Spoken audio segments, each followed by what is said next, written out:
I'm Neal Hodges. I'm a corporate partner at Simons Muirhead Burton. We're lawyers based in Soho.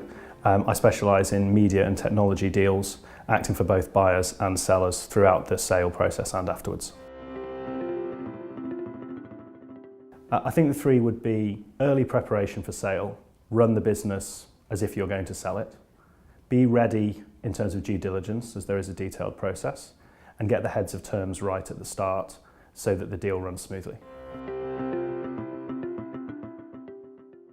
In that regard, I suggest that you need your record keeping to be in a state which you would be happy to turn over to a buyer. If your records are readily accessible in electronic form, you've got signed copies of all your key contracts, then a buyer should find the process very clean. If not, then the whole process may be a bit more tricky. Any buyer is going to want to do a really detailed dig around into your business and make sure everything's as they expect it should be. If your due diligence is problematic or disorganised or turns up problems that you haven't resolved prior to completion, at best that's going to draw out the process, and at worst that's going to hurt the price, or I guess at very, very worst it's going to mean the deal doesn't go ahead. So it's absolutely vital in terms of getting the best deal for you that your house is in order, and that's why due diligence is absolutely vital.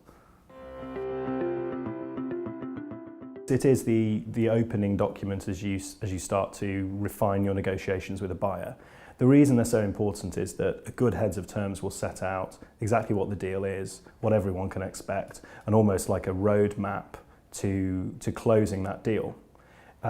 If the heads of terms aren't in the right shape, people like me will be negotiating very hard over the long form documents and raising points and dragging the process out in a way that wouldn't have been necessary if the commercial points had been agreed up front. So I think basically it really helps from a speed and smoothness perspective to allow the lawyers to simply paper the deal rather than be negotiating commercial points that weren't considered at the outset properly. I think so. I think the primary consideration should be that don't underestimate what an intense process it is and how much involvement there will need to be from the senior management team of the business. This is a process that typically takes 10 or 12 weeks, and that will mean that your key staff will be taken out of the business and at least distracted in terms of doing the deal. So don't underestimate the impact that may have on your wider business as you do hopefully what is a very good deal for you as a seller.